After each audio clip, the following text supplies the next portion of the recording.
Halo semuanya, kembali lagi bersama Infinity Story. Kali ini Infinity Story akan membawakan sebuah kisah novel Donghua yang berjudul Tales of Herding Gods. Tolong bantu dukungannya dengan cara tekan tombol subscribe, like, komen, dan share. Bab 335, Pencuri Ilahi Tua dan Muda. Si Lumpuh dan Kinmu berjalan keluar dari gerbang Kingman. Banyak jenderal di gerbang itu mengerutkan kening dalam-dalam. Bian Zhengyun segera meminta instruksi kepada guru kekaisaran Yankang. Guru kekaisaran Yankang menggelengkan kepalanya dan berkata, tidak perlu membantu mereka. Dengan si Lumpuh di sana, tidak ada yang bisa membunuh pemimpin sekte Qin. Si Lumpuh. Semua orang menatap si Lumpuh.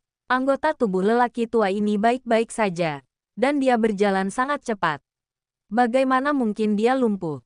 Lumpuh di hati. Ekspresi guru besar kekaisaran Yankang agak tidak senang. Dia berkata, lumpuh dalam kebajikan. Tubuh yang bengkok akan menghasilkan bayangan yang bengkok. Hati yang lumpuh. Jangan membicarakannya, San Yuxin. Berapa banyak cincin langit ilahi yang telah ditempa oleh Kementerian Pekerjaan Umum dan Akademi Kekaisaran? 14.000 telah dipalsukan.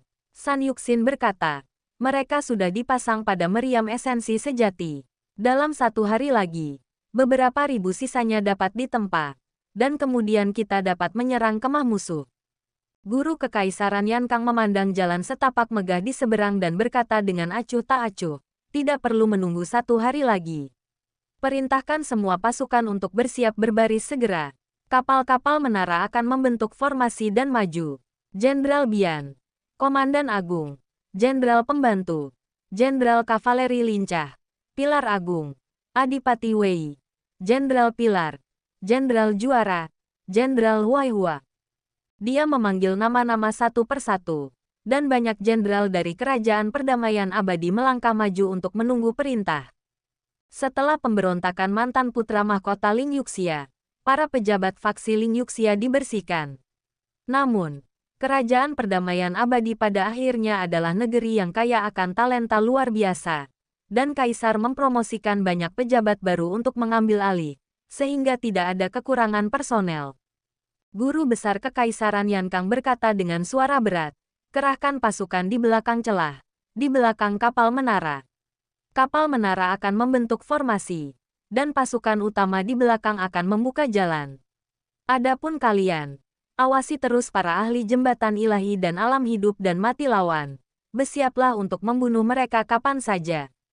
Para jenderal merasakan hawa dingin di hati mereka. Adipati Wei berkata, Yang Mulia Guru Kekaisaran, pemimpin sekte Qin masih berada di garis depan. Jika kita menyerang secara gegabah, saya khawatir musuh akan menargetkan pemimpin sekte Qin. Guru besar Kekaisaran Yankang tersenyum. Saat dia mundur, itulah saatnya untuk menyerang. Jangan khawatirkan keselamatannya. Lagi pula, dengan adanya si lumpuh di sana, jumlah orang di dunia yang dapat melukainya sangat sedikit. Bian Zhengyun bertanya, siapa yang akan memimpin kapal menara? Kapal menara awalnya tersebar di berbagai pasukan, yang dipimpin oleh jenderal masing-masing. Sekarang, Preceptor Kekaisaran Yankang mengubah strategi, menggunakan semua kapal menara untuk membuka jalan, yang membutuhkan pembentukan pasukan baru. Pasukan ini harus dipimpin oleh seorang ahli yang kuat dan terampil dalam peperangan pengepungan untuk menangani situasi yang berubah dengan cepat di medan perang. Mata guru kekaisaran Yankang berkedip, dan dia berkata dengan suara berat, panggil jenderal tingkat menengah dari semua pasukan. Juga, panggil semua siswa perguruan tinggi kekaisaran dari Akademi Kekaisaran untuk datang ke sini. Sesaat kemudian, ratusan jenderal tingkat menengah dan banyak mahasiswa Imperial College dari Akademi Kekaisaran bergegas datang. 245 kapal menara setara dengan 245 pedang terbang. Guru besar Kekaisaran Yankang mengamati sekelilingnya dan berkata dengan suara berat, mereka yang mahir dalam teknik pedang dan dapat mengendalikan 245 pedang terbang secara bersamaan, majulah. Lebih dari 50 orang dari kalangan jenderal tingkat menengah dan mahasiswa Imperial College maju ke depan. Energi asal guru kekaisaran Yankang meledak, berubah menjadi banyak pedang terbang yang berputar di sekelilingnya. Serang aku. Siapapun yang menerobos formasi pedangku dan menusuk tubuhku akan menjadi komandan pasukan yang baru. 50 lebih ahli itu, setelah mendengar ini, masing-masing melepaskan teknik pedang mereka dan menyerang guru kekaisaran Yankang. Seketika itu juga, cahaya pedang yang tak terhitung jumlahnya berputar dengan cepat, dan suara dentingan benturan sangat keras. Sang guru kekaisaran Yankang berdiri diam. Pikirannya mengendalikan cahaya pedang yang tak terhitung jumlahnya untuk memblokir semua serangan dari 50 lebih jenderal dan mahasiswa Akademi Kekaisaran tersebut. Tiba-tiba, seorang jenderal terkena sabetan pedang di dada, meskipun cahaya pedang guru kekaisaran Yankang tidak melukainya. Jenderal itu segera mundur. Setelah beberapa saat, orang-orang terus terkena serangan dan mundur, hanya menyisakan lebih dari 10 ahli teknik pedang yang masih menyerang. Adipati Wei, Bian Zhenyun, dan yang lainnya menyaksikan pemandangan ini, diam-diam merasa takjub. Selusin orang yang tersisa semuanya sangat berbakat dalam teknik pedang, dengan pencapaian tingkat master. Satu-satunya yang mereka kurang adalah kultivasi. Kerajaan Kedamaian Abadi benar-benar merupakan negeri yang dipenuhi talenta-talenta luar biasa, dan itu sangat menggembirakan. Setelah beberapa saat, hanya 3 dari lebih dari 10 yang tersisa, masih menyerang guru kekaisaran Yankang. Tiba-tiba, matahari pedang meletus, cahaya merah seperti api, menerangi sekitarnya dengan sangat terang. Cahaya pedang menembus dari dalam matahari merah, melewati pertahanan pedang guru kekaisaran Yankang, dan membuat lubang kecil di pakaiannya. Guru besar kekaisaran Yankang mengangkat tangannya, memberi isyarat kepada ketiganya untuk berhenti. Dia menatap orang yang telah menusuk-nusuk pakaiannya dan bertanya, "Aulahan Guang, mahasiswa Imperial Chol Lege." Orang yang menusuk-nusuk pakaiannya itu tak lain adalah kepala aula pedang. Ia membungkuk dan berkata, "Aulahan Guang, Jian Sansheng." Guru besar kekaisaran Yankang mengangguk, lalu menatap jenderal lain yang telah melepaskan matahari merah. Dia baru saja menggunakan teknik pedang matahari terbenam, memungkinkan kepala aula pedang untuk berhasil. Dia bertanya, "Panduan umum, Yu Yuan Cuyun." Yu Yuan Cuyun membungkuk dan berkata, "Guru Kekaisaran." Guru besar Kekaisaran Yankang tersenyum. "Jian Sansheng, kau akan menjadi komandan pasukan yang baru." Yu Yuan Cuyun, kau akan menjadi wakil komandan pasukan yang baru. Kalian punya waktu setengah jam untuk membiasakan diri dengan nama dan nomor kapten kapal dan kapal-kapal. Ingat, saat memimpin kapal menara, jangan anggap mereka sebagai kapal menara, tetapi sebagai pedang terbang kalian. Kilauan pedang dari kepala aula pedang berkedip di matanya, dan dia berkata dengan suara berat, "Guru Kekaisaran, apa yang Anda ingin kami lakukan?" Sang guru Kekaisaran Yankang menunjuk ke arah jalan setapak megah di seberang. "Ratakan jalan setapak helan di seberang sana." Tubuh ketua aula pedang bergetar, dan dia menoleh untuk melihat jalan setapak megah di seberangnya. Hatinya dipenuhi semangat kepahlawanan. Saat ini, Qin Mu dan Kripel telah tiba di area lidah bebek. "Qin Gongchuo, masih sehat?" Qin Mu tertawa terbahak-bahak. Ban Gongchuo tersenyum tipis, melihat sekeliling, dan berkata, "Hagan Luandi, ini adalah pemimpin sekte iblis surgawi. Dia bukan seseorang yang bisa melepaskan pedang seluas samudera, kan?" Di belakangnya, tatapan Hagan Luandi, seperti kilat, melesat ke arah Qin Mu, dan dia berkata dengan suara berat, "Pemuda inilah pelakunya." Ketika dia tiba di medan perang, teknik pedang yang mengerikan itu meletus, membuatnya sesak napas. Qin Mu menoleh ke belakang Ban Gongchuo, sedikit terkejut. Di belakang Ban Gongchuo terdapat berbagai Hagan dari padang rumput, dan Raja Penyihir dari Istana Emas Lulan. Tetapi satu orang di antara mereka adalah yang paling menarik perhatian. Ia tinggi dan tegap, beberapa poin lebih tinggi dari kepala aula pedang dan tabib. Meskipun sudah akhir musim panas, ia mengenakan bulu luwak tebal, dengan pedang dan tempat anak panah emas di pinggangnya. Penguasa padang rumput, Hagan Luandi. Qin Mu merasakan tatapan agresif dan berapi-api Hagan Luandi dan langsung menebak identitas pria itu. Pada tahun itu, penyihir terhormat secara pribadi menganugerahkan gelar Hagan kepada pria ini. Hagan Luandi berarti pemanah ilahi nomor 1 di dunia, dan sukunya juga mahir dalam memanah sambil berkuda. Sejak saat itu, Hagan Luandi bangkit dari padang rumput, dan kekuatannya tumbuh semakin besar. Keahlian bela diri Hagan Luandi jelas berada di tingkat teratas. Dia bukan sekadar pemanah ulung.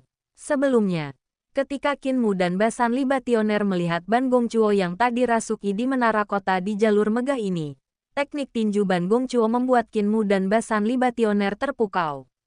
Pada saat itu, asal mula teknik tinju Ban Gongchuo adalah Hagan Luandi, yang menunjukkan bahwa kekuatan tempurnya tidak terbatas pada panahan.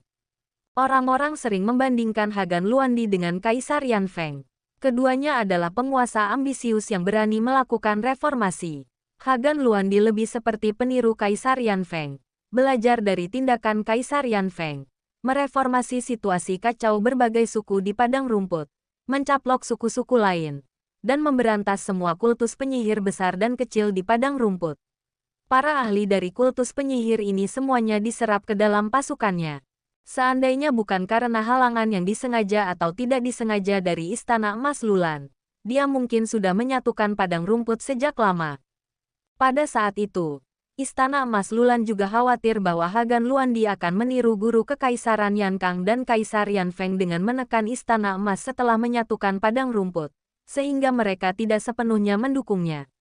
Baru setelah Yang Mulia Agung bereinkarnasi sebagai Ban Gongchuo, dan Ban Gongchuo mendapatkan kembali kendali atas Istana Emas, barulah mereka sepenuhnya mendukung upaya besarnya untuk menyatukan padang rumput. Kekuatan Hagan Luandi mungkin tidak jauh lebih lemah daripada Kaisar Yan Feng. Qin Mu tersenyum tipis, melangkah ke depan si cacat, dan berkata dengan lantang, "Ban Gongchuo, apakah itu ayahmu? Hagan Luandi, di belakangmu." Ban Gongchuo tetap tenang dan berkata sambil tersenyum, "Apakah bocah kecil ini masih ingin memprovokasi saya?" Kakak senior Luandi, Qin Mu, dengan wajah penuh senyum, menyapa Hagan Luandi, seraya berkata, "Pemimpin Sekte Suci Surgawi menyapa Hagan padang rumput." Hagan Luandi mengerutkan kening, agak bingung. Qin Mu jelas-jelas mencoba memanfaatkan Ban Gongchuo. Jika dia membalas salam Qin Mu, itu berarti Ban Gongchuo satu generasi lebih rendah dari Qin Mu.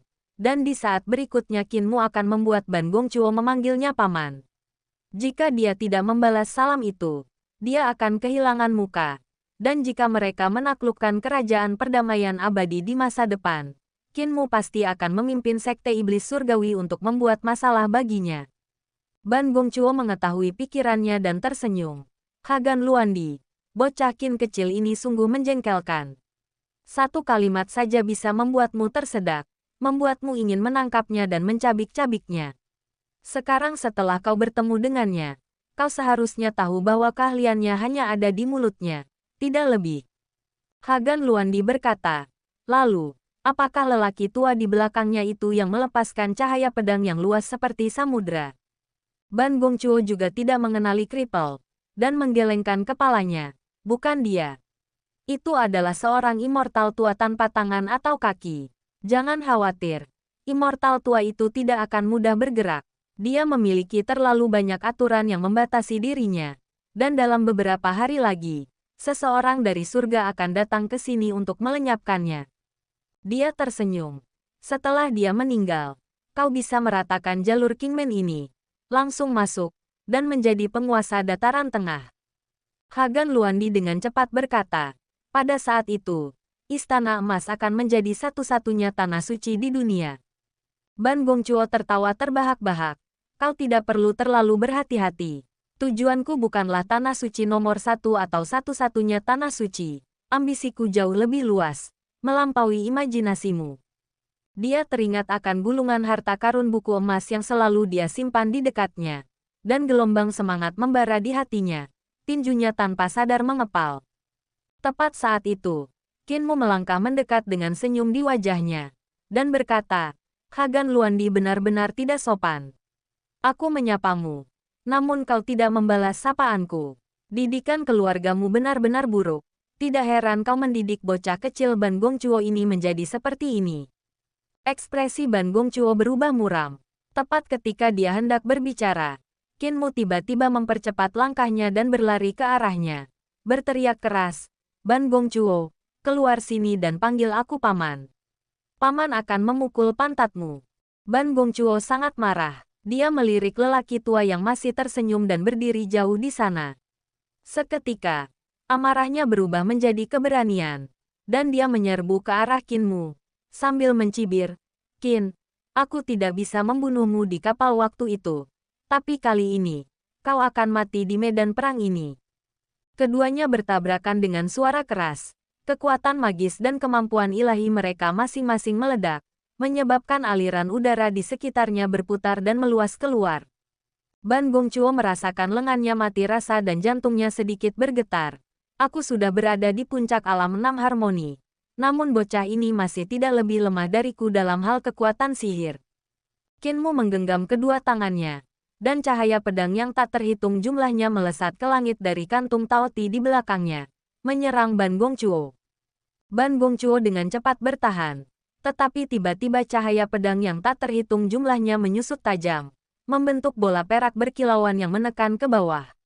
Ban Gongchuo mengangkat kedua tangannya tinggi-tinggi, menopang bola pedang raksasa ini, dan mengeluarkan erangan tertahan, lalu menekannya ke tanah. Hagan Luandi dan lainnya, bersama dengan Istana Emas, Raja Penyihir bergegas maju untuk menyelamatkannya, menyerbu. Qinmu dengan cepat membuka kantung Taotinya dan mengeluarkan peluru pedang. Sementara itu, lelaki tua yang tersenyum di kejauhan tiba-tiba menghilang seperti hantu, berkelebat berulang kali di sekitar semua orang. Semua orang terlempar ke dalam kekacauan sesaat, merasa seolah-olah mereka semua diserang secara bersamaan oleh lelaki tua itu. Pada saat yang sama, Ban Gongchuo muncul dari kejauhan, keluar dari tanah, dan berteriak, tidak perlu melawannya. Kita akan menunjukkan kekuatan sejati kita di medan perang. Namun, Qinmu dan lelaki tua itu tidak berniat berlama-lama dalam pertempuran. Mereka tiba-tiba berlari, seperti dua kepulan asap, langsung menuju gerbang Kingman. Pria tua yang tampak ramah itu mengangkat setumpuk pakaian dan senjata spiritual, sementara Hagan Luandi dan yang lainnya berdiri di sana telanjang, tanpa pakaian, perhiasan, dan senjata spiritual mereka, benar-benar kebingungan. Dan di tangan Qinmu terdapat gulungan harta karun buku emas, dan di bawah gulungan harta karun buku emas itu terdapat sepasang pakaian dalam. Saat ia melarikan diri dengan panik menuju gerbang Kingman, Ban Gongchuo terdiam sejenak, lalu dengan cepat mengangkat pakaiannya dan mengeluarkan jeritan yang memekakkan telinga. Gulungan harta karun buku emas yang selalu ia simpan di dekatnya telah lenyap tanpa jejak, dan pakaian dalamnya pun ikut hilang bersamanya. Kejar mereka, teriak Ban Gongchuo. Tepat saat itu, gerbang Kingman pas terbuka lebar, dan tak terhitung banyaknya tentara yang berhamburan keluar. Di belakang menara kota, kapal-kapal besar melayang ke langit. Haluan mereka mengarah ke Helan Pass. Para pria bertubuh besar dan kuat berdiri di haluan, memukul genderang perang yang diletakkan di sana. Dentumannya menggelegar seperti guntur. Suara guru kekaisaran Yankang bergema di seluruh kota. Semua prajurit, rebut celah Helan untukku. Bab 336. Musuh maju 30 li. Ban Gongchuo baru saja akan memimpin Hagan Luandi dan para master lainnya untuk mengejar Qinmu ketika dia melihat lebih dari 200 kapal menara dengan panji-panji mereka berkibar. Lambung kapal mereka yang besar menutupi langit dan matahari, bergerak ke arah mereka seperti lebih dari 200 awan gelap yang menutupi separuh langit. Di bawah menara kapal, yang pertama menyerbu keluar dari menara kota adalah pasukan binatang eksotis. Binatang-binatang eksotis raksasa, seperti bukit-bukit kecil, berbaris di depan. Para pemanah berdiri di punggung mereka, diikuti oleh kereta perang. Kemudian kavaleri di belakang kereta perang. Dan lebih jauh ke belakang adalah palankes infanteri, dibagi menjadi berbagai cabang militer sesuai dengan atribut tubuh roh mereka, maju dalam prosesi yang perkasa. Formasi ini mengejutkan, namun hal itu membuat Hagan Luandi agak bingung. Di masa lalu, Kerajaan Perdamaian Abadi selalu menempatkan pasukan binatang eksotis di barisan depan, kereta perang di antaranya, dan infanteri menyerang di bawah binatang-binatang eksotis tersebut, sementara kapal menara ditempatkan di tengah pasukan. Meskipun kapal menara dapat melayang di udara, jangkauannya tidak jauh, dan mereka mudah ditembak jatuh, sehingga mereka membutuhkan perlindungan dari pasukan pusat. Namun kini, kapal-kapal menara berada di garis depan. Untuk menghadapi kapal menara, seseorang hanya perlu meluncurkan peluru tajam dari jarak 30 li untuk menghancurkannya dan menembaknya jatuh. Jika tungku pil dapat dihancurkan, tungku pil akan meledak, dan para prajurit di dalamnya seringkali akan tewas dalam ledakan tersebut. Qinmu memang telah meningkatkan tungku pil kapal menara, meningkatkan daya ledaknya secara signifikan, tetapi ledakannya juga beberapa kali, bahkan 10 kali, lebih mengerikan dari sebelumnya. Praktisi kemampuan ilahi biasa tidak akan mampu bertahan dari ledakan tungku pil. Tentu saja, ini tidak bisa disalahkan pada Qinmu. Qinmu meningkatkan tungku pil, memberikan kecepatan lebih besar pada kapal menara, tetapi daya tembak kapal menara tidak sebanding, sehingga mencegah mereka memanfaatkan sepenuhnya energi dari tungku pil yang telah ditingkatkan. Apakah guru besar Kekaisaran Yankang sudah gila? Saat Hagan Luandi memikirkan hal ini, suara Ban Gongchuo tiba-tiba terdengar. Berteriak, "Luandi, segera tembak bocah bermarga Qin itu." Tubuh Hagan Luandi telanjang. Celananya ditarik hingga ke kakinya oleh Kripel. Dan pedang emas serta tempat anak panahnya juga telah diambil oleh Kripel. Kripel juga dengan senang hati menerima jubah anjing rakunnya yang megah. Namun, bagaimanapun juga, dia adalah penguasa suatu negara, dan kultivasinya masih ada. Mendengar ini, dia segera menarik celananya ke atas, bermaksud untuk mengencangkan ikat pinggangnya. Tetapi tiba-tiba mendapati tidak ada apapun di sana. Sabuknya yang bertatahkan emas dan giok juga telah diambil oleh si lumpuh. Keahlian si cacat ini terlalu tinggi. Jika dia tidak mencoba mencuri pakaianku, tetapi membunuhku, bagaimana mungkin aku bisa menghentikannya? Hagan Luandi merasakan hawa dingin menusuk hatinya. Keringat dingin mengalir deras, membasahi punggungnya. Namun, dia terlalu meremehkan Kripel. Meskipun Kripel lincah, semua keahliannya terletak pada mencuri dan melarikan diri. Teknik gerakannya tidak dapat diprediksi. Metodenya sulit dipahami. Tetapi sayangnya, pertarungan jarak dekatnya sepenuhnya bergantung pada kakinya, dengan sedikit kemampuan menyerang di tangannya. Tubuh fisik penyandang cacat kemampuan ilahinya biasa-biasa saja, dan kekuatan serangan gerakannya tidak kuat. Jika dia benar-benar menyerang, akan sulit baginya untuk bertahan lama melawan Hagan Luandi. Yang paling menakutkan darinya adalah teknik pergerakannya. Meskipun Hagan Luandi tidak memegang busur atau anak panah, kultivasinya masih tetap ada. Tiba-tiba, ki asalnya meledak, dan sesosok makhluk seperti dewa dan iblis perlahan muncul di belakangnya. Dengan 4 lengan dan kepala burung, dikelilingi oleh kobaran api dan cahaya yang cemerlang.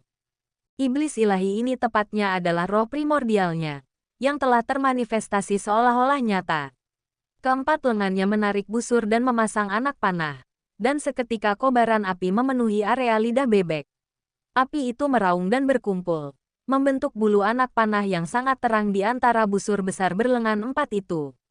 Berdengung, terjadi getaran, dan saat bulu panah itu melesat, langit dan bumi menjadi sangat kering. Anomali api dan pasir kuning muncul satu demi satu. Di tempat bulu panah itu terbang, tercipta pemandangan tornado api yang meraung-raung di gurun pasir kuning, dengan pasir kuning memenuhi langit dan tornado api yang mengamuk. Hagan Luandi, dengan dada telanjang, mengangkat tangan kanannya. Jari telunjuk dan jari tengahnya disatukan. Ibu jarinya ditekan ke jari manis dan jari kelingkingnya, membentuk jurus rahasia pedang dan mengarahkannya ke dahi. Suara mendesing, anak panah cahaya dan api itu sangat cepat, mengarah langsung ke Kripel dan Qinmu yang berlarian liar. Kecepatannya begitu tinggi sehingga orang bahkan tidak bisa melihat cahaya dan api yang sangat terang itu. Hanya garis hitam yang tersisa di pupil mata mereka saat bulu anak panah itu melesat melewatinya. Hati Ban Gongchuo sangat terguncang. Hagan Luandi dikenal sebagai pemanah nomor 1 di padang rumput. Dan anak panah ini menunjukkan tingkat keahlian yang bahkan membuatnya merasa takut. Seandainya aku tidak mendapatkan gulungan harta karun buku emas untuk menjadi dewa lebih jauh, aku harus waspada terhadap orang tua murahan ini. Gulungan harta karun buku emasku. Hati Ban Gongchuo terasa sakit seperti ditusuk pisau.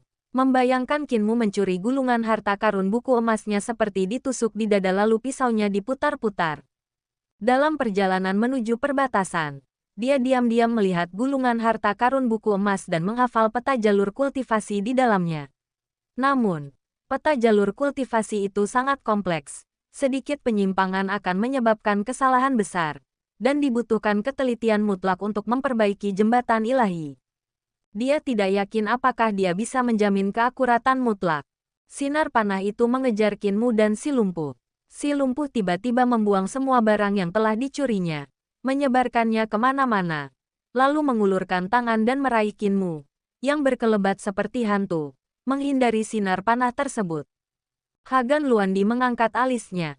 Keraguan terlintas di hatinya.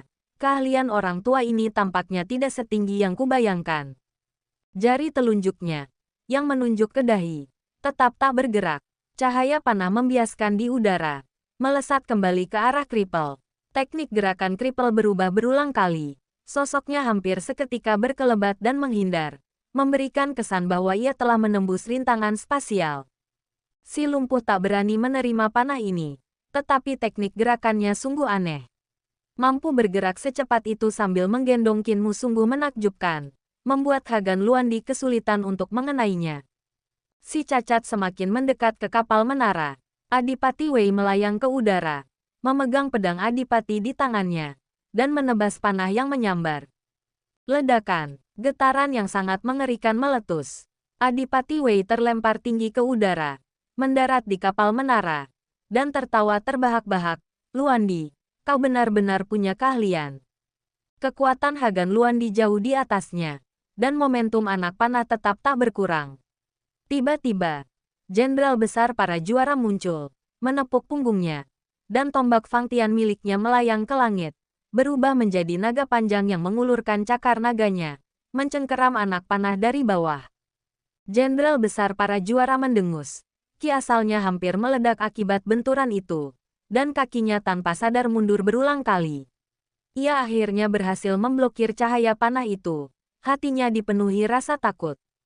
Seandainya Adipati Wei tidak terlebih dahulu berbenturan langsung dengan cahaya panah ini, yang mengurangi sebagian besar kekuatan panah Hagan Luandi, dia mungkin tidak akan mampu menahan jurus ini sama sekali. Hagan Kerajaan Mandi memang sesuai dengan reputasinya, hanya sedikit lebih lemah daripada guru kekaisaran dan yang mulia. Saat cahaya panah menghilang, Jenderal Besar para juara mengulurkan tangan untuk meraihnya. Naga panjang itu terbang kembali, berubah menjadi tombak Fangtian berwarna merah darah di tangannya. Cakar naganya berubah menjadi cabang-cabang kecil tombak itu, berdengung dan bergetar. Di area lidah bebek, para Hagan dan Raja Saman lainnya semuanya menarik celana mereka ke atas, tetapi tidak dapat menemukan ikat pinggang mereka. Tiba-tiba, suara terompet menggema dari celah helan di belakang mereka. Pasukan dari berbagai suku padang rumput berhamburan keluar dari celah helan seperti gelombang pasang. Pasukan padang rumput sebagian besar terdiri dari kavaleri, dengan pasukan domba memimpin serangan. Pasukan domba tidak menunggangi domba. Binatang eksotis di bawah para praktisi kemampuan ilahi barbar ini adalah domba barbar berkaki dua, hibrida antara domba padang rumput dan binatang eksotis reruntuhan besar, pemakan rumput tetapi kuat. Domba barbar ini hanya memiliki dua kaki, berlari seperti burung raksasa yang tidak bisa terbang, berpacu di tanah, dan mereka sangat tinggi, berdiri seperti bangunan kecil. Ciri terkuat mereka adalah sepasang tanduknya yang melengkung membentuk spiral. Saat menyerang, mereka akan menundukkan kepala dan menerjang ke depan, membuka jalan sepanjang puluhan zang, menerbangkan segala sesuatu di jalannya. Di udara terdapat pasukan kavaleri terbang padang rumput, menunggangi binatang-binatang eksotis seperti burung nasar elang dan serigala, yang merupakan binatang buas karnivora berbentuk seperti serigala raksasa bersayap. Di punggung serigala-serigala itu terdapat para pemanah dan pengguna pedang terkuat di padang rumput. Para pemanah menembakkan panah, dan para pengguna pedang mengaktifkan peluru pedang. Pasukan padang rumput itu sangat sulit ditangkap sehingga pasukan kerajaan perdamaian abadi tidak bisa mendapatkan keuntungan apapun. Pasukan dari berbagai suku padang rumput menyerbu. Aura mereka mengguncang langit dan bumi. Jumlah mereka jauh melebihi jumlah pasukan kerajaan perdamaian abadi. Hagan Luandi dan yang lainnya semuanya mengikat celana mereka di pinggang dengan simpul mati. Hagan Luandi tertawa terbahak-bahak. Bagaimana jika pencuri kecil mencuri harta dan pakaian kita? Kita adalah pahlawan sejati dan pria-pria bersemangat. Bertarung tanpa mengenakan baju di medan perang. Tuan-tuan, kita mungkin pernah menyimpan dendam sebelumnya. Bertarung memperebutkan tanah dan ternak untuk suku kita masing-masing. Tetapi meskipun padang rumput luas, ia memiliki batas. Sementara kerajaan perdamaian abadi kaya dan makmur, penuh dengan wanita dan tanah. Di medan perang hari ini, mari kita bertarung sepuas hati, menerobos gerbang Kingman, dan kerajaan perdamaian abadi akan menjadi padang rumput kita. Banyak Hagan di padang rumput dipenuhi semangat, berdiri bersama tanpa mengenakan baju dan tertawa terbahak-bahak. Semangat kepahlawanan mereka melambung ke langit, menyapu awan putih dan membuat langit cerah seolah telah dicuci. Kultivasi dan kekuatan mereka tidak lemah. Ada banyak master dari alam surga dan alam hidup dan mati. Dan beberapa Hagan bahkan telah mencapai alam jembatan ilahi. Semua orang melepaskan ki asal mereka. Roh primordial mereka muncul. Dan berbagai hantu iblis ilahi muncul di belakang mereka. Sangat kuat, menunggu pasukan suku mereka untuk menyerang. Begitu pasukan padang rumput menyerang, semua orang menggunakan metode masing-masing. Sebagian berlari liar, sebagian terbang ke udara, menuju armada kerajaan perdamaian abadi. Ban Gongchuo ragu sejenak, tidak mengikuti, dan memanggil seorang raja dukun. Berkata dengan suara berat, "Kawal aku masuk ke dalam celah." Raja Saman itu menyetujui. Sementara Raja Saman lainnya langsung menyerbu ke arah armada kerajaan perdamaian abadi. Di kapal utama armada kapal menara, kepala aula pedang berdiri di haluan. Pakaiannya berkibar tertiup angin. Yu Yuan Cuyun berdiri di sampingnya. Dan kedua jenderal itu mengamati pasukan padang rumput yang mendekat. Laporkan kepada jenderal, musuh telah memasuki jarak tembak 160 li. Perwira tinggi itu, sambil mengukur jarak, berdiri di tiang tinggi, mencengkeram tali dengan erat, dan berteriak. Ekspresi ketua aula pedang tetap tidak berubah, sambil berkata, "Terus maju. Panggil aku pada pukul 80 li." Wajah Yu Yuan Cuyun juga tenang, tetapi begitu mendengar 80 li, alisnya berkedut. Perwira tinggi mengibarkan bendera, menyampaikan perintah agar semua kapal terus maju.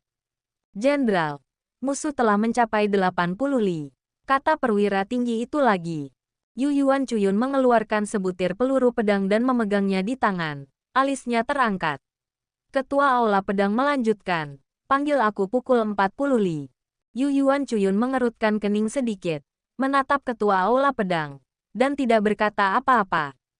Suara perwira tinggi yang gugup terdengar. Musuh telah mencapai 40 li. Yu Yuan Cuyun menghela napas berat. Matanya bersinar seperti matahari yang terang benderang. Ketua aula pedang berkata, "Perintahkan semua kapal untuk memanaskan meriam esensi sejati, dan tembak pada jarak 30 li." Telapak tangan Yu Yuan Cuyun berkeringat, dan dia menggertakkan giginya sambil mendesis, "Jenderal Jian benar-benar sabar. Berani menunggu sampai 30 li. 30 li berada dalam jangkauan serangan musuh." Perwira tinggi itu segera mengibarkan bendera untuk menyampaikan perintah kepada semua kapal. Menara meriam di setiap kapal segera mengambil energi dari tungku pil mereka, siap untuk menembak. Kepala aula pedang memandang pasukan padang rumput yang luar biasa besar, dipimpin oleh para ahli dari alam surga dan kehidupan dan kematian, dan berkata dengan tenang, "Perintah guru kekaisaran adalah untuk meratakan celah Helan, bukan hanya untuk mengalahkan musuh." Pada jarak 160 li, musuh memiliki kesempatan untuk melarikan diri, dan kekuatan utama mereka masih utuh. Pada jarak 80 li, 6/10 musuh dapat melarikan diri. Pada jarak 40 li, hanya 3/10 musuh yang dapat melarikan diri. Tetapi jenderal utama musuh masih dapat melarikan diri. Pada jarak 30 li, paling banyak 3/10 jenderal utama yang dapat melarikan diri. Yu Yuan Cuyun menghela napas kagum. "Guru Jian tetaplah Guru Jian. Hanya karena aku belajar teknik pedang darimu kala itu, Cuyun bisa mencapai apa yang telah ia raih sekarang." Lebih dari 200 kapal menara tiba-tiba berputar ke samping, mengeluarkan suara berderit. Lambung mereka yang besar tampak berubah menjadi dinding perunggu dan besi yang tak tertembus, terbentang horizontal di udara. Cahaya meriam langsung melesat keluar, dan ribuan berkas cahaya, setebal mangkuk, muncul di langit.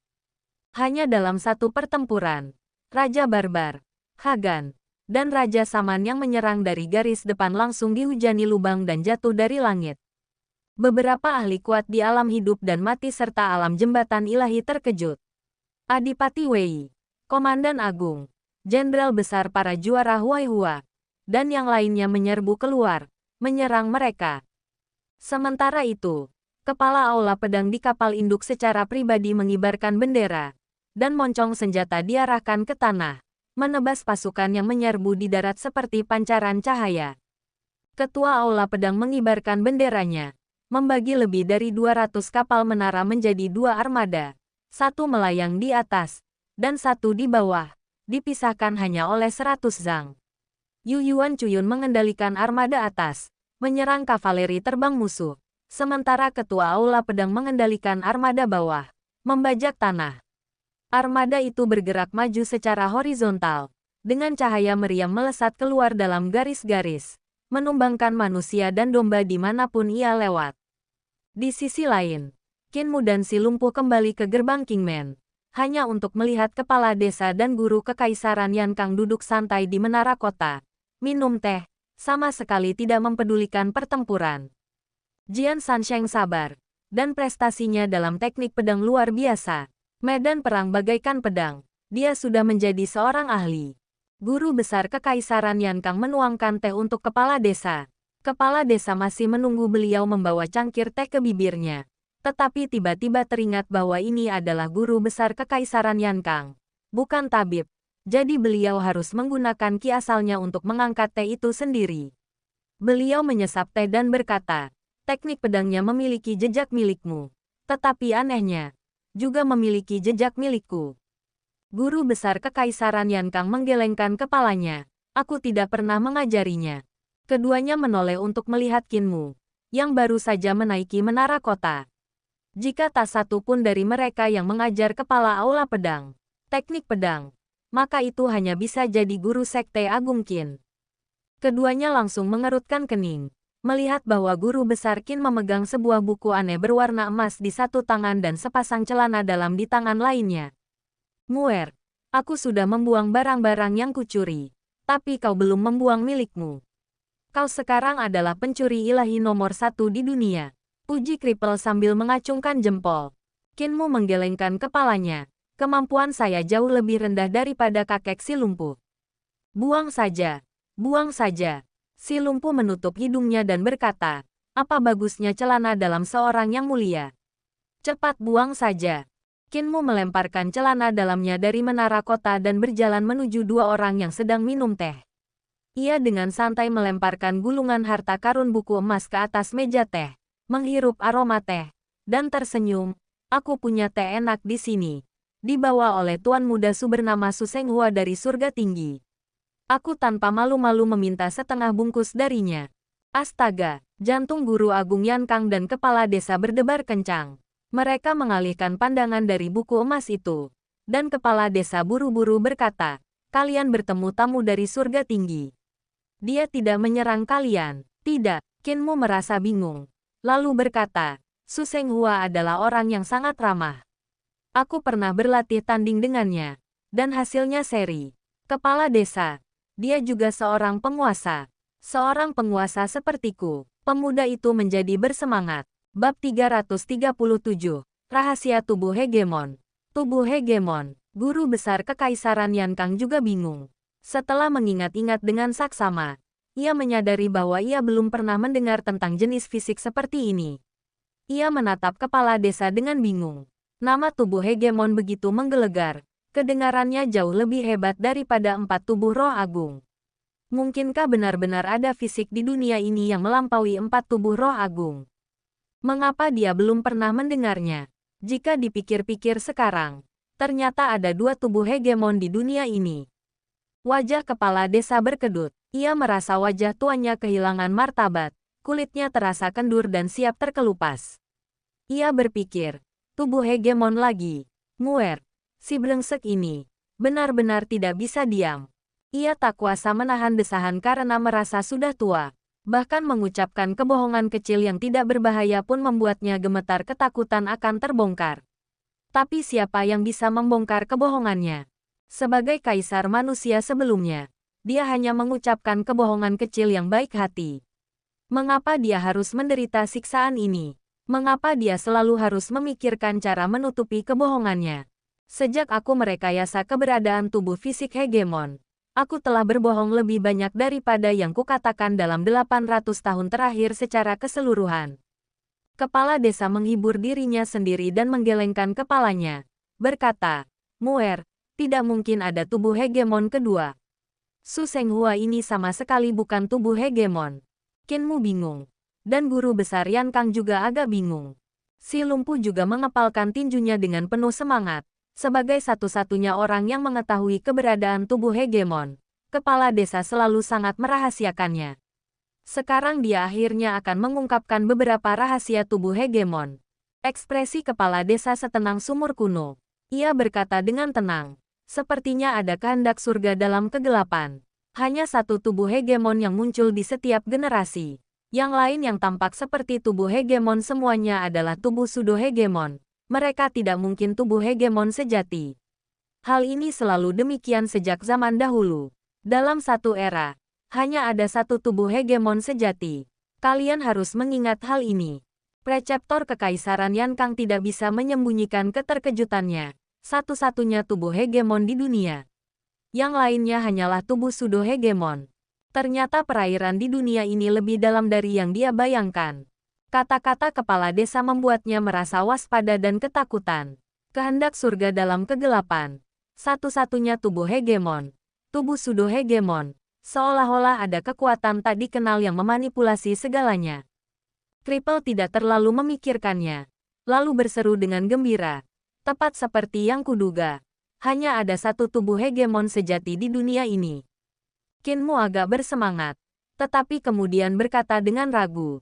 Namun, kultivasi Su Senghua hampir sama dengan milikku. Satu-satunya yang bisa mengimbangi diriku di alam yang sama seharusnya adalah seorang hegemon body.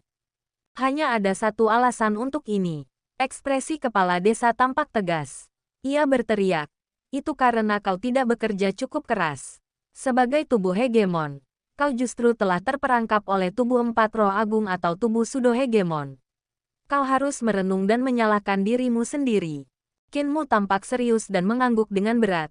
Kakek kepala desa, jangan khawatir. Aku akan berlatih 2 kali lebih keras. Sejujurnya, aku agak lengah beberapa hari terakhir ini. Aku memang mengalami kemajuan. Tetapi Su Senghua juga mengalami kemajuan. Jika aku lengah, aku mungkin benar-benar akan dilampaui olehnya. Kepala desa juga merasa lega dalam hati. Berpikir, Muer memang terlalu naif. Dia tertipu begitu saja dan akan berlatih lebih keras. Jika anak ini dikalahkan oleh Su Senghua, dia pasti akan berpikir bahwa dia belum cukup berusaha. Dan aku akan punya alasan lain kali. Mata guru kekaisaran Yan Kang berkedip. Dan dia dengan rendah hati meminta petunjuk. Saudara Dao. Anda baru saja menyebutkan tubuh hegemon dan tubuh pseudo hegemon. Tampaknya ada hubungan di antara keduanya. Bisakah Anda menjelaskannya lebih lanjut? Kepala desa merasa kepalanya membengkak seperti ember. Qinmu mudah ditipu. Si cacat hanya suka mencuri barang dan tidak tahu banyak tentang sejarah Jianghu. Jadi dia juga mudah ditipu. Tetapi guru kekaisaran Yan Kang tidak mudah ditipu. Perebutan kekuasaan antara tubuh hegemon dan tubuh pseudo hegemon adalah perebutan keberuntungan. Kepala desa berkata dengan serius. Hanya ada satu tubuh hegemon di dunia ini. Dan hanya boleh ada satu. Tetapi ada cukup banyak tubuh pseudo hegemon. Saya pernah mendengar sebuah legenda bahwa jika tubuh pseudo hegemon membunuh tubuh hegemon, mereka dapat merebut keberuntungannya. Dengan mengambil keberuntungan tubuh hegemon, mereka sendiri tumbuh dari tubuh pseudo hegemon menjadi tubuh hegemon sejati. Apakah ini benar atau tidak? Saya tidak tahu. Guru besar kekaisaran Yan Kang termenung dalam-dalam. Tiba-tiba, ia mendongak dan bertanya, Perebutan keberuntungan antara tubuh hegemon dan tubuh pseudo-hegemon memang sangat menegangkan. Tetapi bagaimana tubuh pseudo-hegemon mengetahui bahwa orang lain adalah tubuh hegemon yang sebenarnya? Jika mereka tidak tahu bahwa lawannya adalah tubuh hegemon, bagaimana mereka bisa membunuh tubuh hegemon? Kepala desa mulai marah. Orang ini terus mengajukan pertanyaan tanpa henti. Bagaimana dia bisa terus mengarang cerita itu?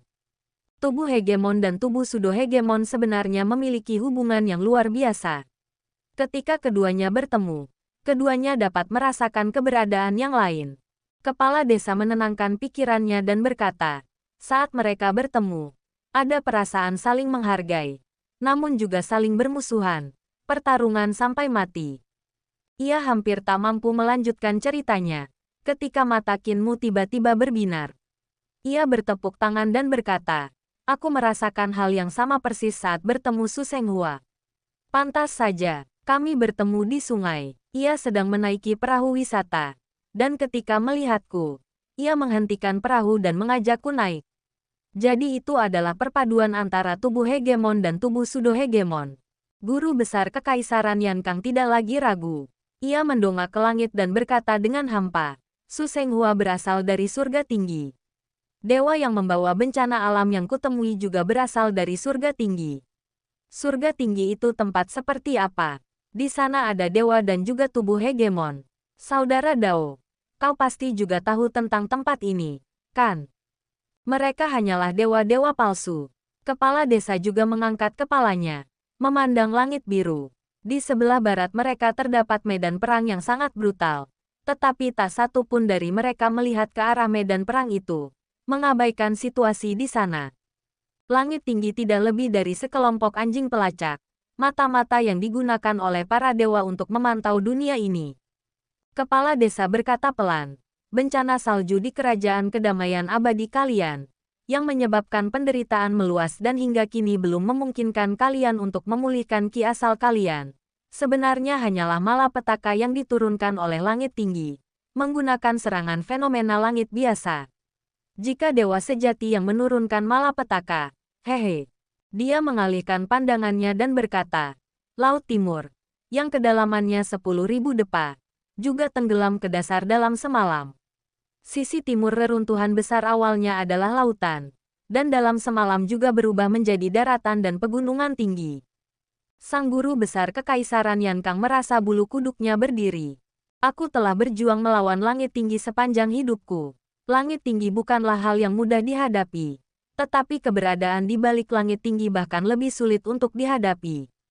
Kepala desa menatap tempat lengan dan kakinya terputus, termenung, dan berbisik, kau akan bertemu mereka, dan Muer juga akan bertemu mereka. Guru besar Kekaisaran Yankang menatap bagian-bagian tubuhnya yang terputus.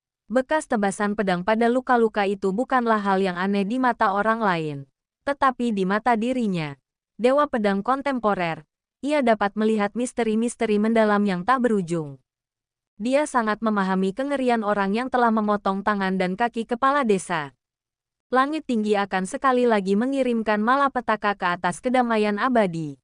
Kepala desa menghembuskan napas penuh kikeruh dan berkata, namun, musuh utama langit tinggi adalah kaisar manusia. Aku telah bertarung dengan mereka selama ratusan tahun. Di masa lalu, ada aku. Dan aku masih memiliki sisa umur 2 atau 3 tahun. Sekarang ada kau telah memahami dao pedang dan sekarang dapat melawan mereka. Di masa depan, akan ada Muer.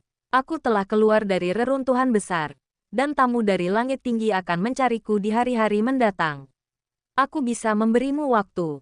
Ia berbicara tanpa penekanan, namun ketiganya mendengar implikasi tekad yang murah hati. Seorang kaisar manusia tidak bisa mati di ranjang sakit. Kepala desa tersenyum dan berkata pelan, bukan tempatku seharusnya berada di ranjang orang sakit. Guru Kekaisaran Yankang mendongak lagi dan berkata pelan, astaga, suatu hari nanti, kavaleri besi kedamaian abadiku akan meratakan tempat itu. Tapi untuk sekarang, kita harus meratakan celah Helan terlebih dahulu. Dia berdiri dan berkata, tuan-tuan, silakan bergerak ke Helan Pass. Sebuah kereta berharga melaju ke tembok kota. Kereta berharga itu berbentuk bulat di atas dan persegi di bawah. Kinmu mengangkat kepala desa dan menempatkannya di atas kereta berharga itu. Guru Kekaisaran Yankang mengemudikan kereta dan tersenyum. Mari kita bicara lebih lanjut setelah kita masuk ke gerbang Helan. Si lumpuh mengambil gulungan harta karun buku emas dari meja teh dan melemparkannya ke Kinmu, sambil berkata, "Kitab yang mulia agung. Siapa yang tahu teknik jahat berbahaya apa yang tercatat di dalamnya?" Kinmu menangkap buku emas itu dan menggelengkan kepalanya, sambil berkata, "Ini bukan milik yang mulia agung. Ini buku milik keluarga Qin tua, yang dicurinya." Si lumpuh mendengus dan berkata, "Muer, kau benar-benar tidak berusaha cukup keras. Kau telah mempelajari jurus penukar matahari pencuri surga milikku, namun bocah kecil itu masih berhasil mencurinya. Seharusnya kau tetap menjadi pencuri ilahi terhebat kedua di bawah surga.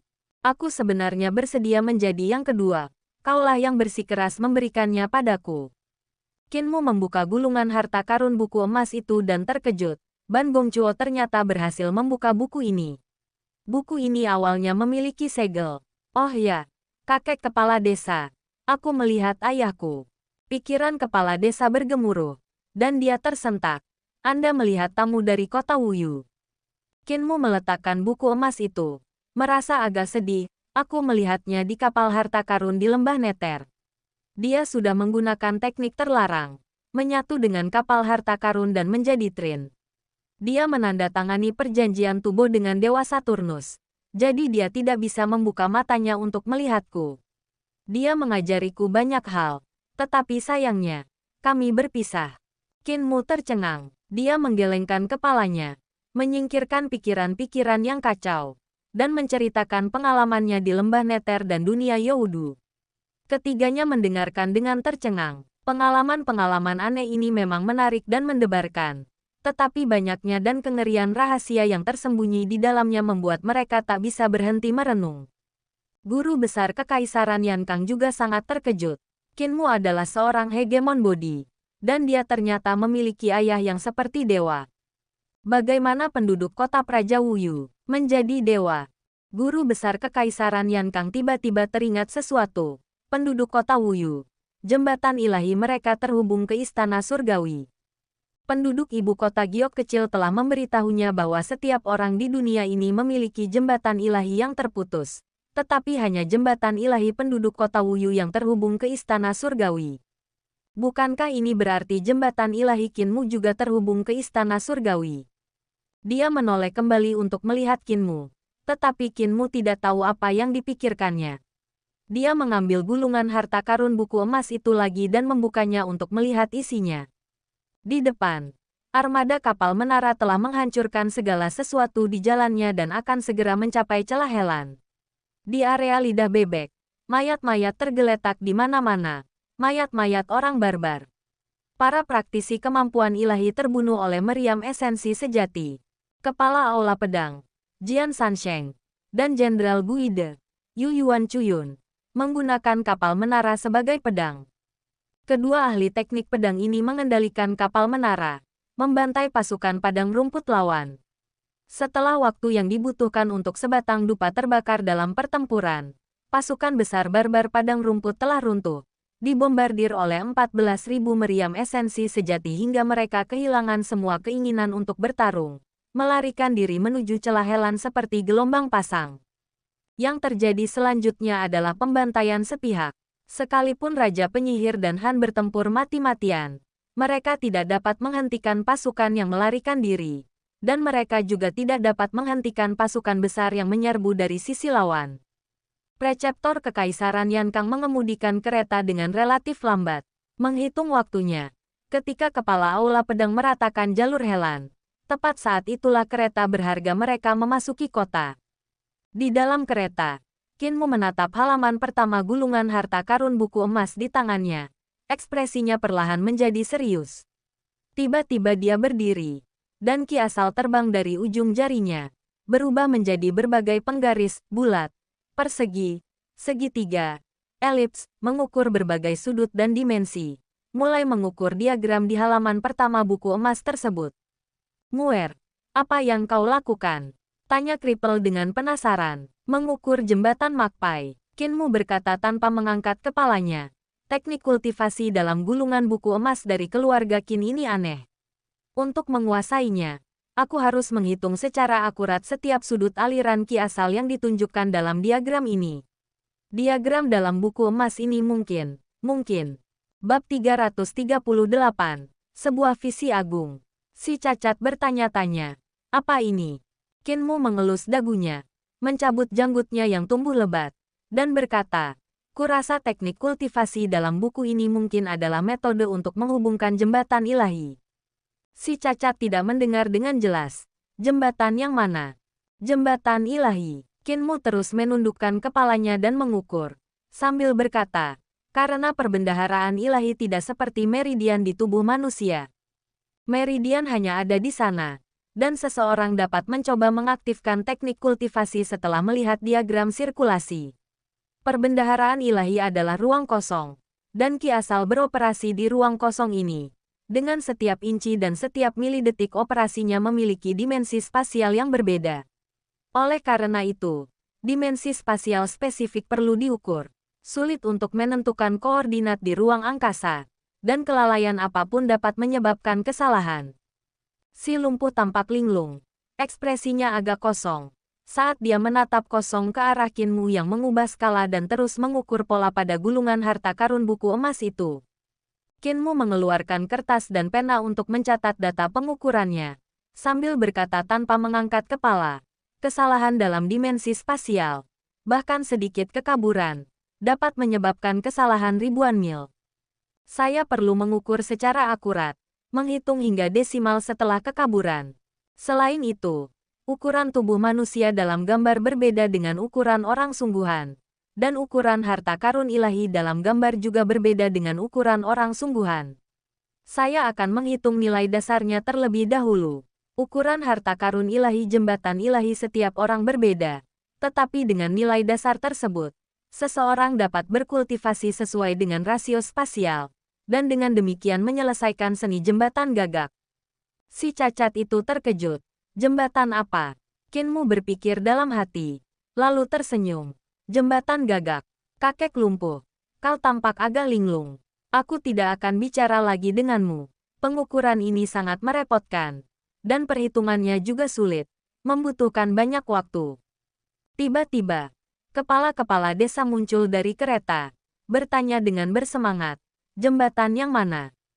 Qinmu semakin bingung. Kepala desa, apakah Anda juga teralihkan perhatiannya? Ini jembatan burung gagak. Tidak, guru kekaisaran Yankang memutar kepalanya ke belakang dan dengan cepat berkata, tidak. Sebelum jembatan gagak, kau jelas-jelas mengatakan jembatan ilahi. Itu benar, si kripel dengan cepat berkata. Aku juga mendengar Divine Bridge. Kepala desa mengangguk berulang kali. Itu adalah jembatan ilahi. Qinmu tiba-tiba mengerti dan tersenyum. Jembatan ilahi orang dalam gambar ini rusak. Teknik kultivasi dalam lukisan ini disebut seni jembatan gagak, yang digunakan untuk memperbaiki jembatan ilahi. Aku baru saja menghitung prinsip-prinsip matematika yang dibutuhkan untuk seni jembatan gagak. Seni jembatan gagak ini sangat sulit untuk dikultivasi dan membutuhkan terlalu banyak hal untuk diukur. Teknik kultivasi untuk memperbaiki jembatan ilahi. Ketiga orang di dalam kereta itu tiba-tiba merasakan lonjakan aura mereka. Kereta berharga itu, yang sedang terbang di udara, hancur berkeping-keping dalam sekejap oleh aura mereka, lalu luluh menjadi debu oleh aura mereka yang mengerikan. Qinmu dengan cepat terbang ke udara, menggenggam gulungan harta karun buku emas dan data perhitungannya. Pakaiannya juga ternoda tinta. Guru besar Kekaisaran Yankang, kepala desa, dan si cacat hampir bersamaan mengulurkan tangan untuk meraih gulungan harta karun buku emas. Melihat Qinmu memegang gulungan harta karun buku emas di dadanya, mereka segera berhenti, menarik tangan mereka. Kegembiraan mereka tak terlukiskan dengan kata-kata. Qinmu mengeluh. Untungnya, ini adalah gulungan harta karun buku emas, tidak takut rusak oleh tinta. Jika tidak, dosamu akan sangat besar. Kepala desa dengan cepat berkata, ayo mendarat dulu. Keempatnya mendarat, mayat-mayat tergeletak di sekeliling. Beberapa tempat masih terbakar api. Asap tebal mengepul. Jejak yang ditinggalkan oleh kemampuan ilahi elemen api. Di depan mereka, Pasukan kerajaan Mandi yang kacau. Dalam kekalahan mereka, menyerbu menuju celah Helan. Para pembela celah Helan menjaga gerbang dengan erat, enggan membukanya dan membiarkan mereka masuk, untuk mencegah pasukan kerajaan perdamaian abadi mengambil keuntungan dan menerobos. Pasukan yang kalah ini sebenarnya dengan panik menyerang celah Helan. Tembok kota yang tinggi terus runtuh akibat bombardir banyak ahli yang kuat, dengan puing-puing beterbangan di mana-mana. Untungnya, tembok kota cukup lebar, mereka hanya berhasil menembus tembok luar, sementara tembok dalam masih utuh.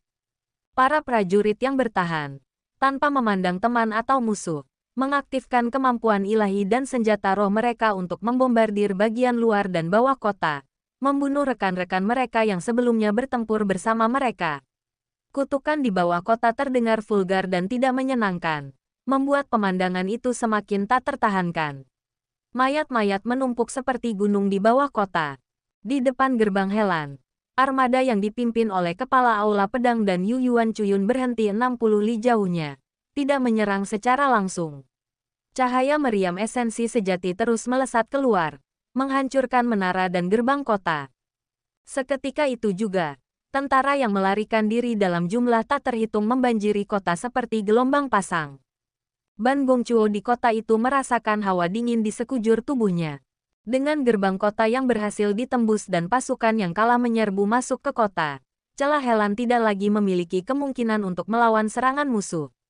Pasukan yang kalah menyerbu pasukan pertahanan di dalam celah, sehingga menyulitkan para pembela untuk membentuk barisan, dan mereka pun melarikan diri dalam kekacauan. Musuh memanfaatkan kesempatan itu untuk menyerbu masuk, melakukan pembantaian secara sistematis, dan padang rumput itu pasti akan mengalami kekalahan total. Bawa aku pergi segera, Ban Gongchuo mengeraskan hatinya dan memerintahkan Raja Penyihir di sampingnya, sambil berteriak, tinggalkan kota, mundur dari celah Helan. Raja Penyihir itu dengan cepat membawanya pergi, terbang keluar dari celah Helan. Ban Gongchuo dengan tegas berkata, perintahkan semua murid Istana Emasku untuk mundur dari medan perang. Hati Raja Penyihir itu gemetar, dan dia tergagap. Yang Mulia Agung, jika murid-murid Istana Emas saya mundur, pasukan dari berbagai suku di padang rumput tidak akan punya jalan keluar. Namun Istana Emas masih memiliki jalan keluar. Ban Gongchuo berkata dengan sangat tenang, memaksa perlawanan hanya akan menyebabkan kematian Istana Emas saya. Para murid ada di kota ini. Kita harus menjaga kekuatan untuk Istana Emas. Medan perang sesungguhnya ada di padang rumput. Keagungan Istana Emas saya bukanlah sesuatu yang ditawarkan atau dipuji oleh berbagai suku. Jika guru kekaisaran Yan Kang ingin menduduki padang rumput, dia harus membayar harga yang setimpal.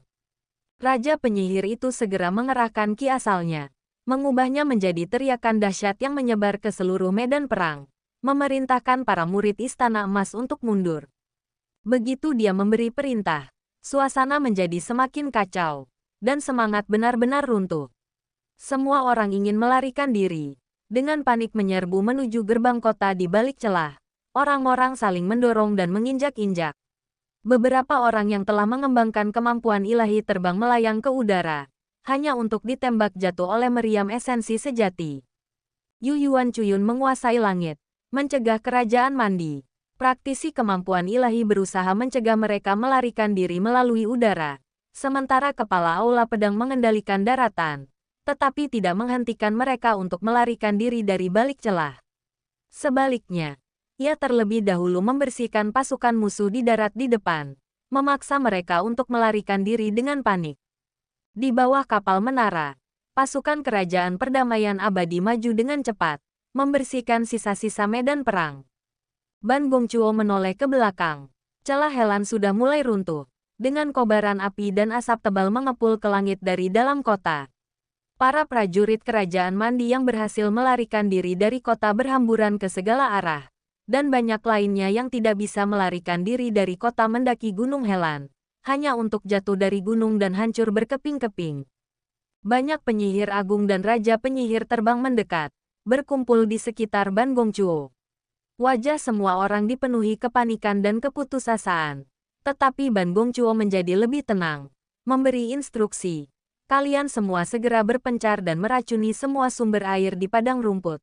Biarkan wabah menyebar luas. Ketika pasukan kerajaan perdamaian abadi menyerbu padang rumput, biarkan mereka mati tanpa tempat pemakaman. Yang mulia, hati para penyihir agung dan raja penyihir sangat terguncang. Salah seorang raja penyihir berseru, para anggota suku di padang rumput juga akan diracuni sampai mati. Ban Gongchuo berkata dengan acuh tak acuh, padang rumput ini cukup luas. Asalkan kalian tidak meracuni kota-kota besar di padang rumput, sebagian dari suku-suku dapat diselamatkan. Namun sebagian besar padang rumput itu dihuni oleh suku-suku nomaden kecil. Ban Gongchuo berkata tanpa ekspresi, mereka adalah orang-orang miskin dan rendahan. Layak bagi mereka untuk dikuburkan bersama para praktisi kemampuan ilahi dari kerajaan perdamaian abadi.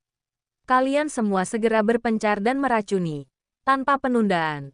Jika tidak, ketika pasukan kerajaan perdamaian abadi tiba, target pertama akan menjadi Istana Emas. Banyak penyihir agung dan raja penyihir, kebingungan, terpencar. Ban Gongchuo memandang ke arah gerbang Helan di kejauhan, di mana asap perang menyelimuti gerbang megah yang runtuh itu. Dia berbalik dan berjalan menuju Istana Emas, bergumam. Sudah bertahun-tahun, mungkin 7 atau 8.000 tahun. Hatiku setenang sumur kuno, tak mampu menimbulkan riak sekecil apapun. Ini mungkin pertama kalinya aku merasakan dorongan dan keputusasaan yang sama seperti di kehidupan pertamaku. Kerajaan Perdamaian Abadi, Guru Kekaisaran Yankang, pemimpin Sekte Iblis Surgawi, kalian telah membuatku mendapatkan kembali semangat bertarungku. Di medan perang, Qinmu menyingkirkan beberapa mayat dan membuka gulungan harta karun buku emas, sehingga Guru Kekaisaran Yankang, kepala desa, dan si cacat dapat melihat isi halaman-halaman tersebut. Kepala mereka saling berdekatan. Mereka dengan gugup menatap beberapa kata dan pola dalam gulungan harta karun buku emas itu, dengan panik menghitung dan menghafal gambar dan teks dalam pikiran mereka. Sangat cerdas, sungguh cerdas. Bagaimana penduduk kota Wuyu bisa menemukan metode yang begitu pintar untuk dapat menghubungkan jembatan ilahi dengan cara ini? Seberapa besar perhitungan yang dibutuhkan untuk menentukan lintasan yang begitu tepat dan kemudian mengubahnya menjadi teknik budidaya? Ketiganya takjub. Guru Besar Kekaisaran Yankang berkata, "Tuan-tuan, bolehkah saya membalik halaman? Jembatan burung gagak ini seharusnya belum sepenuhnya terhubung dengan jembatan ilahi. Pasti ada teknik kultivasi lain di halaman berikutnya. Namun, volume perhitungannya akan jauh lebih besar, sehingga membutuhkan perhitungan untuk teknik kultivasi selanjutnya berdasarkan hasil dari jembatan burung gagak." Gulungan harta karun buku emas itu dibalik ke halaman berikutnya, dan terdengar seruan kekaguman lagi. Memang, ini adalah teknik kultivasi selanjutnya yang dihitung berdasarkan jembatan Magpie. Seni bimbingan mendalam sungguh menakjubkan, hampir seperti membangun istana di udara.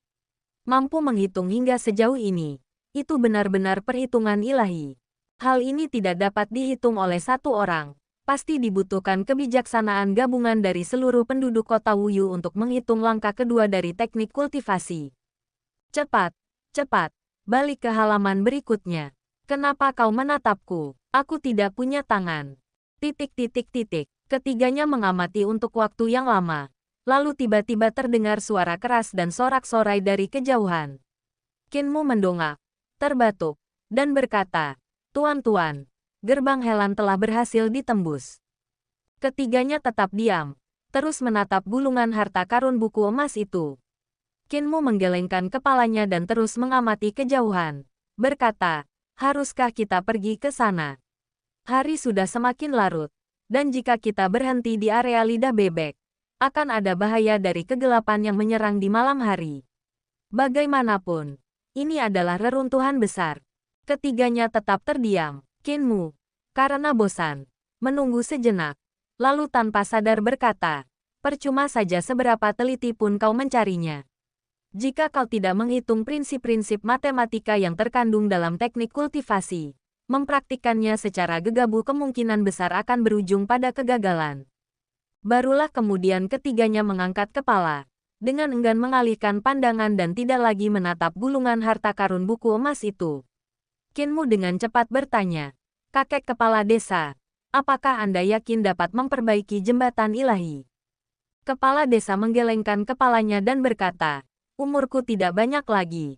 Apakah aku bisa memperbaiki jembatan ilahi sebelum aku mati karena usia tua bergantung pada takdirku? Dari 3 teknik kultivasi dalam buku ini, memperbaiki jembatan ilahi bukanlah tugas yang mudah. Guru besar Kekaisaran Yankang mengangguk dan berkata, sebelum itu, prinsip-prinsip matematika yang terkandung dalam ketiga teknik kultivasi ini perlu dihitung.